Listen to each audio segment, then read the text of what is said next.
Today's video is sponsored by Squarespace.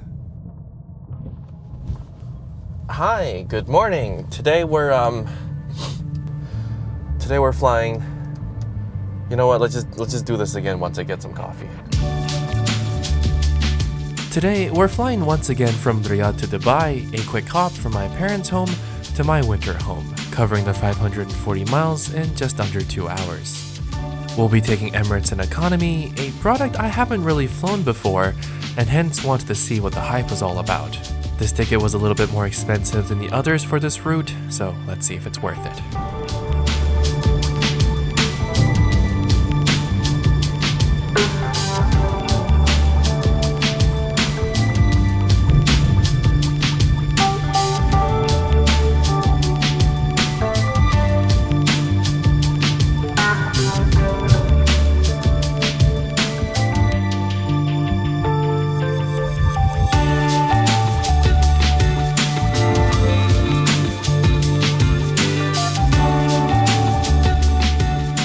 Well, there was no decent coffee on the way here, so I'm guessing we're gonna check in first and then maybe find coffee in the lounge or after security. Yeah, where's Emirates check-in? Dubai's carrier finds its home in Terminal 1 of King Khalid International, along with most other international airlines, save for Saudia. Like many of the other airlines, their check-in is outsourced to Swissport, although they do keep an airline rep around in case your ticket needs major surgery. Our flight was very empty on this occasion, and as a result, so was check-in. So you see this guy with no hair behind me? That's my buddy Ahmed. The only reason I brought him along on this trip is to take advantage of his extra baggage allowance. I'm in a hurry. I've got a very important phone call to make. Shall we? We shall. What are you doing? Checking my snaps. Can we check your snaps in the lounge? Ahmed, yalla. Need coffee.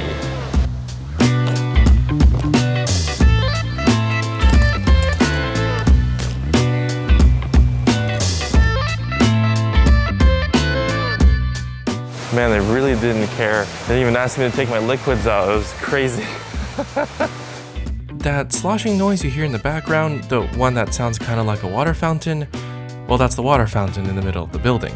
Now, I did ask them to turn it off because I was making a vlog, but they said no, so just kindly deal with it, please. I did try my best. I'm sorry. Anyways, we've been to this airport many times before on this channel, so I'm not gonna show you around extensively. Plus, oh my God, there's a Dr. Cafe. Okay, all right, you know what? I know where we're going. If you're ever here in Riyadh, Dr. Cafe is a local institution, one that is a must visit. Needless to say, it's better than Starbucks, and I'd wager that it's probably better than most of the boutique coffee stores you'll see around the city, which is saying a lot considering how many coffee stores and how many good ones there are around the city, which in itself is a direct result of the lack of alcohol culture, at least drinking socially outside of people's private homes culture. That might change soon. Say kef. Only stupid people say kef. Say coffee. Dr. Cafe. Does Dr. Cafe sound better or Dr. Kef? It says in Arabic. Well, it says in English cafe. طيب in Arabic. Excuse me, sir, just a quick question. Is it cafe, Dr. Cafe or Dr. Caf? Or Kef? In English, we say cafe, Okay. but in Arabic, Dr. Cafe. Ah, okay. All right, thank you. This is my smug face. Headed off to the Plaza Premium Lounge. While it's no longer a Priority Pass lounge, all of them aren't. They still let people in through a plethora of means. Barring those, you can pay 100 riyals for 2 hours, which is quite a bargain. OG channel viewers might remember this place from 2 years ago. Not much has changed, not that it needs to, as it still remains one of the most stylish PP lounges in the network. Yes, I'm calling them PP lounges. If you have a problem with that, you can take it up with my unsubscribe button. The space has a medium-sized footprint and makes smart use of its floor plan with different types of scattered seating. While you won't be seeing any airplanes out of the windows, the lounge is situated on a mezzanine level with commanding views over both the departure concourse and check-in hall. A hot breakfast buffet spread was offered during our visit. The food looked pretty decent with quite a few choices, but we didn't partake on this occasion. However, from past experiences, I can say that it has never disappointed. There's also a 24/7 cold selection with snacks, yogurt, salads, drinks, pastries, desserts, and fruits, and why am I still going on about this? It honestly looked kinda meh, and I've never really touched it. Instead, I've always gone for their a la carte menu, which is impressive in the fact that it exists. My personal recommendation would be the tuna burger, and yes, I know that it doesn't sound very appetizing, but trust me when I say that it was actually really good. I don't know what it is, but tuna sandwiches in Riyadh are probably the best I've ever had in the world. I don't know where they get their tuna from here. I don't think there's like a lake or anything, but whatever they do with it, it tastes good. This is no exception. I knew that I was going to use this clip someday. Alright, to wrap up the amenities, there were a pair of prayer rooms, as well as a pair of showers, which were sadly not open when we took this trip, but are now at the time of the posting of this video. While there was a smoking lounge, the concept as a whole has since been outlawed by the Ministry of Health, and I think this room in the future will be turned into something else. And speaking of illegalities, the bar strictly only serves coffee, smoothies, and mocktails, since alcohol is still very much an illicit substance. Overall, the lounge is a comfortable place to spend a couple of hours, it's never really crowded, and a fun place to people watch. It's also easily accessible through myriad credit cards, lounge programs, or for a small fee. I've got a very important phone call to make.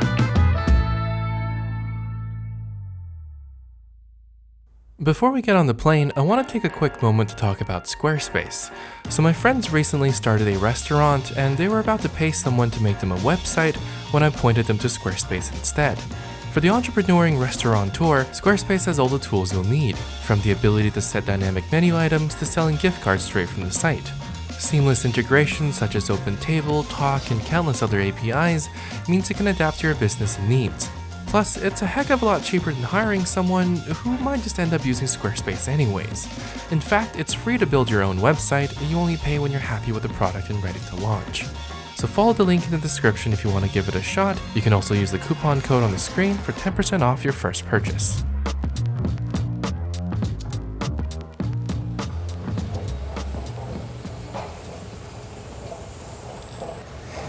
Why are you always so slow? Boarding was done with both my hairless friend still on his phone and in a most uncomplicated fashion where they just opened the gates and let people in.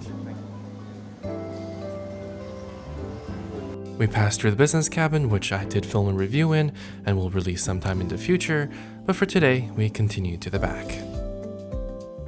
Our plane was only 20% full today, so there was plenty of space to spread out. Ahmed and I each managed to secure an empty row where we were immediately very impressed with the seats.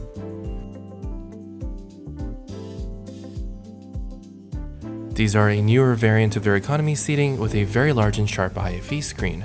Before we get into the seat review, let me just discharge any static. Alright, to illustrate just how impressive this display is, it's the same model many airlines are putting in their new recliner business class seats. It even includes both a USB Type-A and C charge port, as well as some physical buttons. Probably one of the best screens on any economy product. The tray table is a little bit more traditional, comes out like this, and honestly is a little flimsy. It'll hold a laptop, but typing might be a little difficult. There's a magazine pouch down here. And in terms of knee room, there's plenty of space. I'm 181 centimeters from bumper to bumper, and there's enough room to put a phone between my knee and the seat. There are 2 power outlets for every 3 seats, and they're positioned in a way to free up foot space. With nothing else down here, it's very well thought out. Armrests go flush against the seat back, so if you have an empty row like me, you can get incredibly comfortable.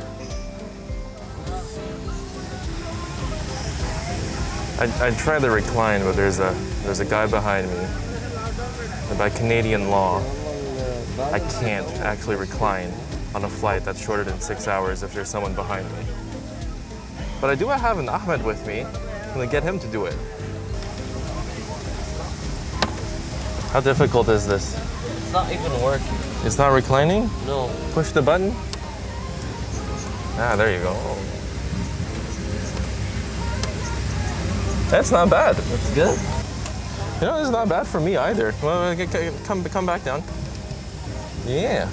I don't know if you can see with the window. But lots of knee room, lots of leg room, comfortable, well designed. This part is skinny enough if you don't fill your magazine pouch with stuff. But this should be relatively comfortable on long flight, as you would expect from one of the world's best airlines, if they themselves say so, and if other people do say so as well. All right.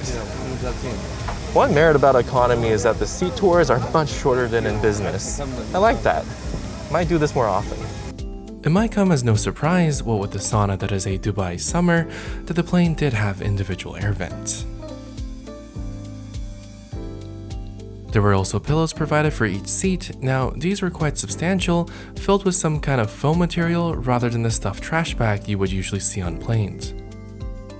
Headphones were also provided, albeit incredibly ugly ones. Finally, masks and hand sanitizers were also handed out. On the subject of sanitation, my seat was seemingly skipped with the contents of the previous flight's breakfast service smeared on some surfaces. Somewhat of a shame, everything else was going so smashing. Okay, I'll shut up. One last thing before I do shut up, the plane featured 2 outboard cameras, both of which can be streamed at incredible resolutions, making the taxi and takeoff footage that much better.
For a little while after takeoff, we experienced a slight bout of turbulence, as is common over the lower altitudes above the Arabian Plateau.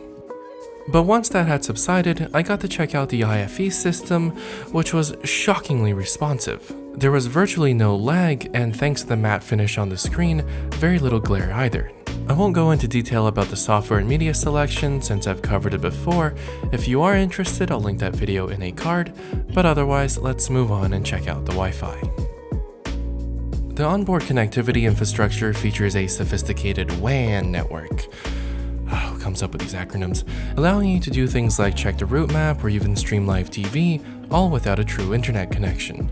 To access the wider web, Emirates offers a few different packages, all very reasonably priced. On this flight, unlimited internet was just $10, with a texting package costing only $3. The speeds were excellent, and from my past experiences using the airline's Wi-Fi, so too is the coverage. "40 minutes into the flight, we reached the coast over the city clusters of Khobar and Dammam, which also happens to be where Ahmed's from. Ahmed's your hometown. Oh, look outside. Not that he seemed to care all that much about it. Apart from breakfast, most airlines in the Middle East don't usually serve a hot meal on a 2-hour flight, at least not in economy, so I was pleasantly surprised when we received one. There were as I was saying, there are 2 options, chicken or lamb, and I went with the lamb kofta. First off, the food smelled amazing. My neuroendocrine cells were going crazy well before the trolley arrived.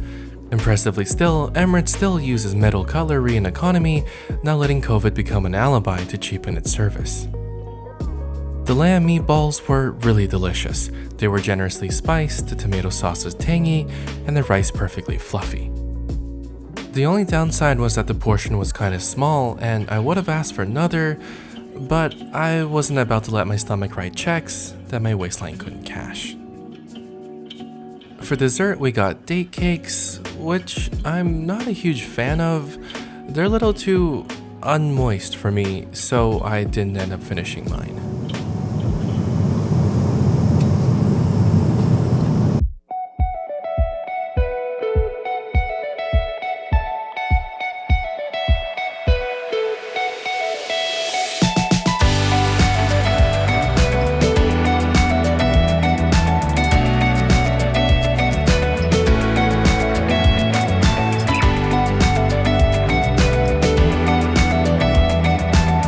Alright, so with half an hour to go, let's check out the bathrooms. Once again, this is literally an area where Emirates just blows me away. They completely threw out Boeing's stock lavatory and put in their own, with fixtures and finishes that far outdoes what most airlines have, even in business or first class cabins. It's also very spacious in here, despite it not even being one of the larger accessible bathrooms.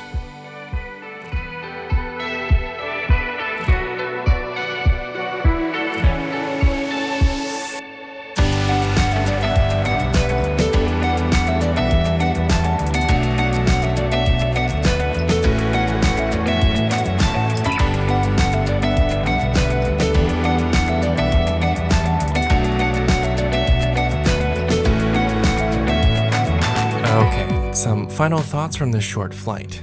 Like I mentioned, this ticket was a bit more expensive than the competitors, and in an economy where airlines compete over each other with just how low they can price their tickets, and as a result cut costs to sustain that price, Emirates seemingly chooses to do the unexampled opposite. They ask for a bit more from their customers, and in return provide a noticeably superior experience. So then, the question ultimately boils down to, are all the extra niceties worth the extra money? Well, if you're the type of person who watches these kinds of videos, I think we both know the answer to that one.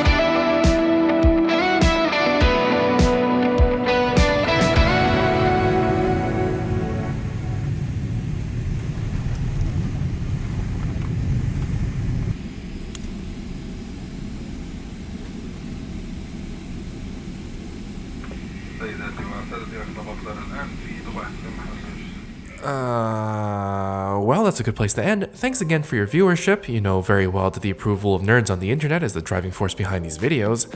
But until the next time, take very good care of yourselves and safe travels.